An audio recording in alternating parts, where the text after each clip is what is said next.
without further ado, we're going to go ahead and bring in our featured guest of the night. Welcome into the show, Jeremy. How you doing? I'm doing well. Thank you for having me. Awesome, man. That's really cool, man. So you've had a really interesting story. Just reading over the bio and everything like that. And honestly, it's one of those things I feel like you could probably do a hell of a lot better job explaining the whole thing of all the things that you're into, MMA to filmmaking to whatever. Go ahead, and the floor is yours, my friend. Sure. It's been a long journey. I started out as a kid kind of like a nerd. So it's the popular story in every TV show and all that kind of stuff. And then as I grew up, I got into weed, and then I sold weed. I sold drugs out of my house. And I had a long party lifestyle for a while. And during that time, I also was into fighting sports. And so I got job writing for one of the MMA websites called MMA Weekly, and I also wrote for SureDog. And it was during the time when MMA was kind of banned, and it was an underground thing, and it opened the door for people like me to be able to write about it and follow the sport and ride that kind of wave with them on the way up as it became what it is today. And during that process, I kind of took a side path where I was in the cannabis industry for a while, and I did all kinds of things in the cannabis industry. It might be some of my most notable accomplishments. But near the end of that, I was kind of doing events, and I started documenting one of those events, and that led to me becoming a documentary filmmaker, which is what I do now. So, and I do also still produce one cannabis event a year. So I produce all kinds of, I call it being a documentary journalist. I make very low budget films about all kinds of different topics like Bigfoot and UFOs, and also things like martial arts and mindfulness and diet and nutrition, all kinds of topics. So I'm really blessed to be able to have this platform and do all these things and still do the cannabis stuff too. Yeah, I remember I started watching MMA probably like the Tank Abbott days, all that kind of that era, and to see where it's at now, and to see where the Paramount deal is in about a few weeks away. It's about to go live, and they're gonna have to change everything. Do you think it's a good thing that they more access to the sport, or what's your thoughts on how it's changed and where it's going now? Yeah, I think it is a good thing. Ultimately, the idea would be to make it free, right? Some of the biggest sporting events like the Super Bowl are free. Um, that would be the ultimate. But you also have to make things work. And I think Dana is cutting edge on all that kind of stuff. So if this is real and you're going to pay like whatever they're saying, like $70 or whatever it is a year, and you get all the pay-per-views, you get everything for this $70 a year. I mean, you're going to get a lot of people that'll maybe just pay that instead of illegally downloading. And that is what he's really fighting against, is all the people who pay basically nothing versus the people he's going to lose some of the profit on these like people that were maybe getting a lot of these pay-per-views, spending a few $100 to $1,000 a year. He's going to lose some of those, but he's mostly trying to battle this piracy thing. And I think this is a great idea. Yeah, I like it as well. I mean, I'm not going to act as if I've never bootlegged it before or anything, but I think this is the perfect way to do it. If you offer people a good price and a good deal and a quality product, then it's a no-brainer to me. Yeah, I agree. And like the illegally downloading thing is great, and I do it myself. I think everybody does. And Sugar Sean's like, he doesn't know anybody who pays for it, and so like you got your own fighters saying that like this is a big problem, and $70 a year, I might buy that myself. It's really within the reach of most people. And to just have the ease of use to where it always works, and it has to work. It can't be laggy, it can't be problematic. But if it is good and you pay that, I think that's a no-brainer for a lot of people. Yeah. Definitely. I love MMA just like you, but I really want to talk about your movie stuff, right? Because I was reading off of the biography that you have there. and the kind of movies that you make are not the type of movies that people are normally going to watch and all that. So I wanted to ask, what is your thought process on all these movies that are very unusual and thought provoking than other directors would actually Yeah, I'm a crazy person.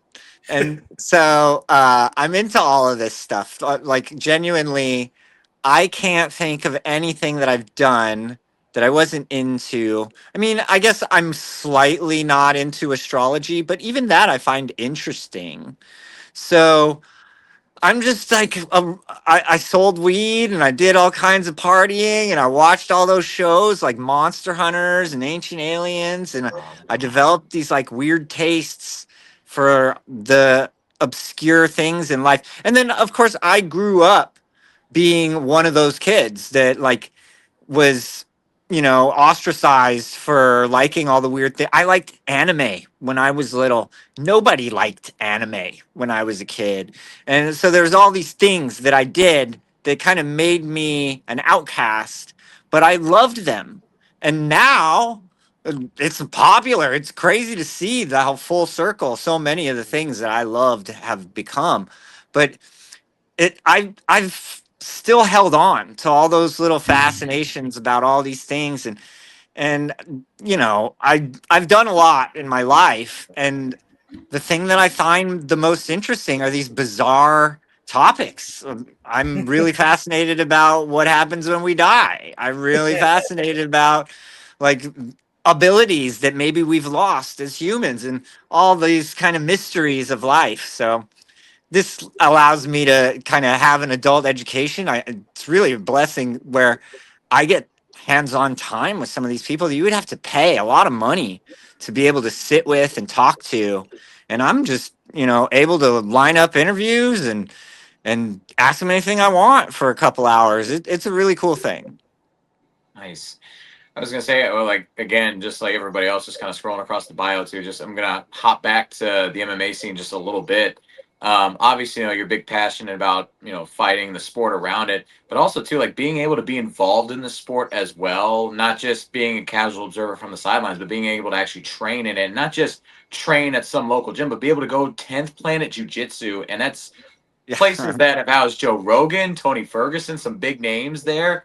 Yeah, yeah. Eddie Bravo, your trainer. So, like, what has that been like? Your experience there, being able to train at such a popular gym, and then also too, in addition to that, being able to write for Sherdog and MMA Weekly, again, two of the top promotions or two of the top journalistic institutions in mixed martial arts. hmm Yeah, it was really, really cool. At that time, uh, 10th Planet was like a little offset gym. There was only one. There weren't all these different ones. Eddie was the teacher, and Joe Rogan was in my class. So The class was separated into like the big guys and then the little guys and girls also on that side. And so I just got annihilated by these little murderers that had, studied all these things, and I was, just a newbie. And so it was really, really cool. I kind of started there in a weird way too. My friend was the victim of the very first Twister in oh, competition. And so Eddie twisted him in a competition. He had no idea what it was. And then he became Eddie's student. And on Sundays, the school was at this place called the Bomb Squad. And on Sundays, the Bomb Squad was just open. You could just go there for free. And so my friend was like, let's go. And he would come over and get me, and we would go over there and we would train. And I had no official training other than watching UFC, you know? And I could do stuff. And it was really amazing to see like I wasn't just like completely helpless. Some of the people that would come in there came from like a striking background. And so if that was the case, I could actually do pretty well against a lot of yeah. those guys. And so it really motivated me to try and do more. I was never great though, and going to those schools was always very humbling. I Gotcha. bet. Any Uh, funny Joe Rogan stories then, or with being Oh, in the class? There wasn't anything really notable, but I will tell you, like, Joe looks ridiculous when he's training. Like, he wears these things over his ears, and like he just looks like a wrestler. Like, he looks like an old school, like an old timey wrestler.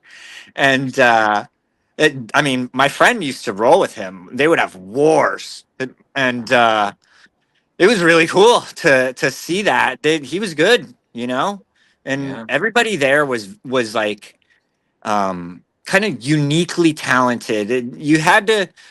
He would have some crossover with the Machado gym, so sometimes we would have students that were from other schools, but for the most part, it were these people who were like into his weird style of jujitsu, and that wasn't for a lot of people. So it was a unique group. They were really cool guys. Have you ever have you got a chance to dabble into making any kind of jujitsu or MMA kind of documentary or film or anything yet, or is that maybe an upcoming project or anything? So I have one that I made. It's called Why We Fight, and I interviewed three different martial artists, shall we say. One is boxer, and they weren't successful in their fighting career, but they still train and they still do things in that world. And so the movie was basically about, why do you do this thing that is, not really. You didn't get the success that you were going to get, but you're still dedicated to it. What do you get out of this thing if it isn't the ultimate goal that you originally started with? And they had really interesting and kind of motivational reasons for doing martial. I'm sure you can imagine Yeah. that there's all kinds of life building skills that are based around these things that you get from just doing them and participating in the training. And so that was mostly what it was about. Nice. I wanted to ask you, just sticking with MMA. There's a lot of fans out there in the sports world that think that doing professional sports isn't as crazy as it seems and all that. But I wanted to get you to elaborate on how hardcore the training must be for MMA fighters. Oh yeah. So like, I mean, there's levels, as they say, right? Mhm. And so some people are blessed, If you're John Jones or you're somebody very special, it might not be the same for you as it is for everybody else. But the large majority of people are just, they're training to a point of fanaticism that seems unhealthy, to where you're like, wow, is this actually worth the goal? You basically have to hate every moment of your life almost, and then you get these brief moments of glory. And that's true almost at all the levels, right? So the training is pretty intense, even at amateur and like semi-pro level. And so you have to be fortunate to be having the success to make it to pro. And then your training is relatively similar. Maybe some of the people you're training against are a little better, and therefore it becomes a little different. But yeah, the amount of training that it takes to get results, just in general, that's what's staggering. I mean, you could be lifting weights, and the what you really need to do to build your body is pretty extreme. Yeah. I was going to ask you as well, with regards to like, filmmaking, documentaries, MMA training, just everything that you've kind of gone through in your life as well. Just again, just checking up on it. Um, a lot of people that have played sports, it's been for them, they go through various challenges and obstacles and things in real life, whether it's, going through maybe financial hardship or going through maybe losing family or friends and stuff like that. They've been able to turn those things into kind of a great tool for them to kind of help overcome those obstacles. What has, I guess, MMA and documentaries and films, like how has that been like a channel for you to be able to overcome various obstacles and challenges in your life? Yeah, one of the things is facing your ego, and when you are doing martial arts, especially jujitsu, uh, you're facing that a lot. You're sparring. So one of the things that I've noticed about training in some of the other martial arts, I've done Muay Thai training, I've done boxing, I've done a few of the other things, right? Um, you're mostly not sparring in a lot of those classes and a lot of that training. You're like kind of learning certain things and repeating it and going through like uh well, I'm blanking on the word, but like little training sessions where you're repeating the same actions over and over.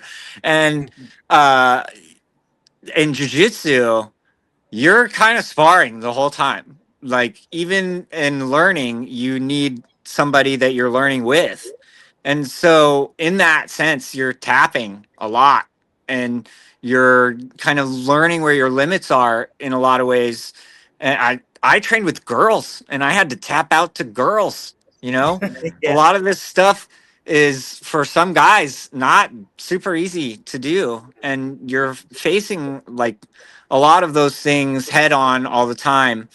And then just in general, when you're doing something that's extremely difficult, it makes things that are like moderately difficult kind of like, oh, whatever with these Yeah. things, you know? And I think martial arts is a lot of that. And it makes dealing with situations in life a lot easier. And it makes all kinds of things kind of toned down because of how extreme the training is. Yeah, I'm glad you actually brought up the female aspect of it as well, because I think that the emergence of all like the female fighters and stuff now has been such a blessing for UFC, because they've been adding some of the most exciting fighters, and it's definitely a sport that I feel like that anybody really can do. And like you brought up the perfect example, you have to tap sometimes. If an arm bar is an arm bar, it don't matter who's putting it on there. Yeah. If it's put in right, it's not going to matter who it is. Have you? What's your thoughts on that? Since you were saying that you started out when it was kind of younger. And so now, have you seen like an emergence of more female fighters getting involved now, or? Oh, absolutely. During those days, it was the Dana is never going to allow females in the UFC days. And it was pre Ronda Rousey. I actually saw Ronda fight at a tiny little cage in a parking lot in Reseda. And she had like faked, she had an injured toe and she like weighed in naked so they wouldn't look at her toe. It's like a whole thing.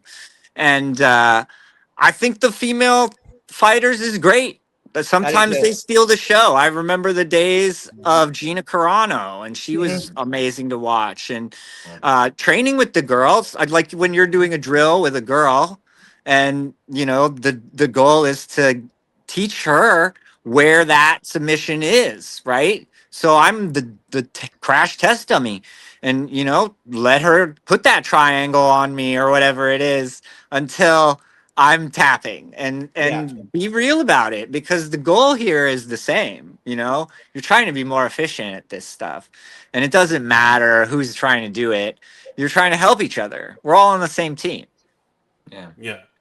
So I Everybody's want to growing jump up. back to the movies right quick, because you know you got the Super Bowl for the NFL athletes when they go and win it. They're having this such a great moment, and you know some of the times they're crying and they're showing all their emotions. Same thing with the NBA. You see a game 7 and one team ends up winning an NBA championship and they're going crazy with emotions. When you see, I want you to describe how you feel when you see your movies come out either on the big screen or even at home now with on demand, how you feel after such an accomplishment of doing such a big project, just seeing put out there for other people to see.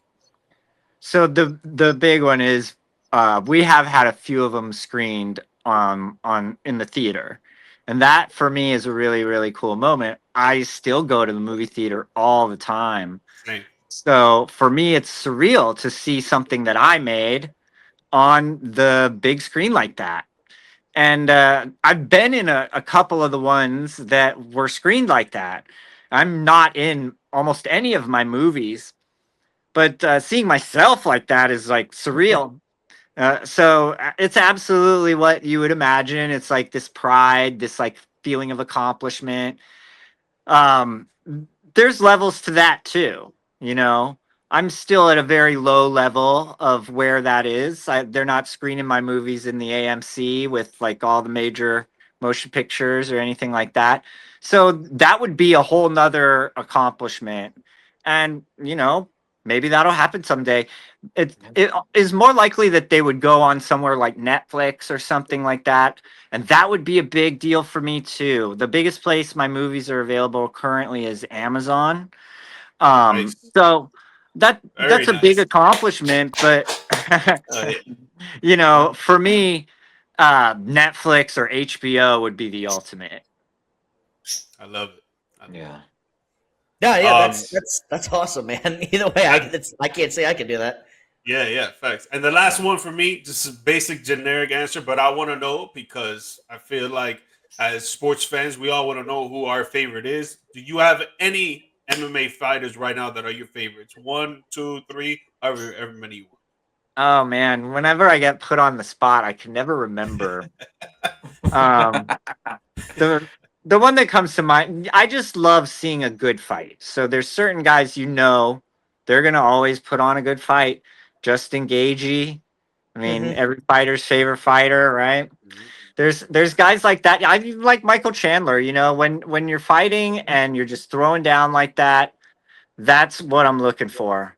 So if you're the type of fighter that holds or you know, is very strategic and uh, dare I say boring, that is not my style at all. Yeah. And for me, I understand both sides. You know, like I respect the martial arts. I came from the days where it took Hoist 30 minutes to set up a move, Hmm. and I get all of that. But Mm. where we're at now, this is entertainment, Yep. and I'm tuning in to see fireworks. So I don't only follow the UFC, I follow BKFC. Probably my favorite is Glory, kickboxing. I actually flew to Holland in June to see Glory 100, and I caught Rico Verhoeven's last kickboxing fight before he's coming to the Glory's UFC. intense. That is intense. That's a whole nother realm there too. Just some of those Yeah. fights. Absolutely. I mean, kickboxing is another world. I have no idea how it is not more popular in the United States. I think it's Mhm. just because everybody's a foreigner, but wow, it's my favorite. When you get a good kickboxing event and some of these good kickboxing fights, they're wars on Yeah. another level.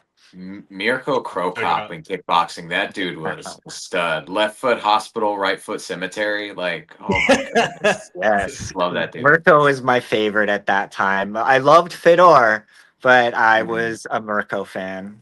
Yeah, Love I think that just the way like he just walked to a ring and he was just cold. Like you couldn't Ah, phase him. He's just so stoic and he just you just get chills having to stand across from him. yeah. Yeah, it's kind of interesting as well. Is that Perea technically his background it was in kickboxing really, but he's such a known as a boxer. That's how he's been doing it lately. Just been laying guys out, but technically he's a kickboxer as well. Oh yeah, and he was very impressive in Glory. He was a two division champion, and he had the same effect. You would hit people in Glory with those big gloves on, and they would react like it was different, not like getting hit by anybody else. So Mhm. really impressive guy. But I also like to point out, like Rico Verhoeven is almost 300 pounds. So when guys like that start to come over, this is Alex was never a heavyweight. Mm-mm. So like the real crazy ones are the heavyweights and Yeah. I want to Mark. see some of these guys come in. With the popularity of sports and starting to get on CBS now with Paramount and everything like that, there probably will be a lot more transition, a lot more people coming over. That's gonna, like you were saying, like I personally haven't heard of the guy that you're talking about, some of the 300 pounder that's in kickboxing. That's got to be a scary individual already, but that's intense. That's it. Probably that's what's coming, I assume. Yeah, this is what they should be doing right now. I mean, we've seen what they're doing with jiu-jitsu, which Hmm. is fun. I love all the jiu-jitsu stuff, but you're telling me that people wouldn't go absolutely nuts for like kickboxing rules fights? You could do Oh yeah, Pereira versus Adesanya, Oh my kickboxing rules. gosh. Like you could do so many crazy things with these guys that you have. right. And And the tournament styles they do as well. They do more like the Grand Prix and stuff. So it's not like it's Mhm. yeah. It'd be definitely interesting to see. that's my It favorite part about it is UFC used to be tournaments. And so mhm. Hmm. that part is gone. I can't even think of the last time they've even attempted something like that. So Pride used to do some, and the tournament factor of K1 was just so incredible. Yeah. So all of this stuff is missing from the American martial arts world. If we Do you could get feel some like tournaments, ugh. I was gonna say with the popularity of the streaming services now and everything like that, UFC's basically at an all-time high in terms of revenue. You think adding something, bringing back a novelty like tournaments would maybe take it to an even higher level than it already is at? I can't imagine why they wouldn't want to do some of this stuff. It seems like you got more fighters than you need, and you could just offer whatever prize as the total amount and like cut it down to pretty minimum numbers as competitors. It seems like a winning thing that you could do. You got the apex even. You could, I mean, I don't know. There's a lot of room for these things in my eyes. And if UFC isn't going to do it, hopefully somebody else steps in. I know that K1 did a tournament not all that long ago. And I haven't been following if they've done some more since then. But I want to see that stuff again. Those were some of my favorite days in martial arts. Maybe it just takes a great filmmaker to let the world know that what they're missing out on, my friend. That send would a be pretty proposal. cool. Yep. Well, That's a Mr. good Jeremy, you idea. got anything you want to promote before we get you out of here, buddy? Just my website. You know, I try to keep it up to date with all my movies over there. The latest movies I've made are I made a movie about marijuana legalization from the hemp days to the recreational days. It's called America's $1 Billion War. And there's some crazy stuff that went down that people just don't know if you're just follow the news and think this recreational thing is a big success. So that's one. I made a van life movie a little earlier in the year called Miles from Normal. But everybody likes my UFO and Bigfoot stuff. If you go on my website, theskyisland.com, in my filmography, you can find all that kind of stuff. In my martial arts movies, I made a women's pro wrestling movie. I love all kinds of different stuff, and you can find all kinds of topics there. Nice. That is awesome, man. We Nice. definitely want to have you come back on here pretty soon, especially with UFC going on the public with that whole Paramount thing and stuff. So we'll be definitely checking back in with you very soon. We wish you the best of luck, my friend, and have a happy new year. Absolutely, anytime. Thank you for having me. Appreciate you. Absolutely, Jeremy. friend.